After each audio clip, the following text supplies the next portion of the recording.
প্রিনীতি, প্রিনীতি মানে গ্রহণযোগ্য, প্রিনীতি মানে গ্রহণযোগ্য, মানে অ্যাকসেপ্ট করা আছে যেটাকে বলা হয়, সেটাকে বলা হয় হচ্ছে গ্রহণ বা গ্রহণযোগ্য। অ্যাকসেপ্টেবল মানে গ্রহণযোগ্য, তো এটাকে রাশিয়ান ভাষায় বলে হচ্ছে প্রিনীতি। প্রিনীতি, প্রিনীতি মানে গ্রহণযোগ্য। প্রিনীতি, প্রিনীতি মানে গ্রহণযোগ্য। প্রিনীতি মানে গ্রহণযোগ্য। তো জাকৃতি মানে বন্ধ। এখানে বলে রাখি, এটা কিন্তু অ্যাডজেক্টিভ, এই শব্দগুলো কিন্তু প্রত্যেকটা অ্যাডজেক্টিভ শব্দ। তো এটা জাকৃতি মানে বন্ধ। তো বন্ধ করা, এটার কিন্তু রাশিয়ান শব্দ জাকরি ভাত। তো এটা কিন্তু ভার্ভ, আর এটা কিন্তু অ্যাডজেক্টিভ, এর জন্য জাকৃতি, এটা কিন্তু শুধু বন্ধ, এটা কিন্তু শুধু বন্ধ। তার কাজ বন্ধ, তার কাজ বন্ধ, তার কাজ বন্ধ।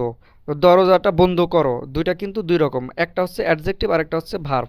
তো এখানে এই অ্যাডজেক্টিভ জাকৃতি মানে বন্ধ। তো ভিউয়ার্স, আজকের মতো এই পর্যন্তই। তো শব্দগুলো ভালো লেগে থাকলে অবশ্যই চ্যানেলটিকে দেখার পরে সাবস্ক্রাইব করবেন এবং লাইক দিবেন। তো সবাই ভালো থাকবেন, সুস্থ থাকবেন, আল্লাহ হাফেজ।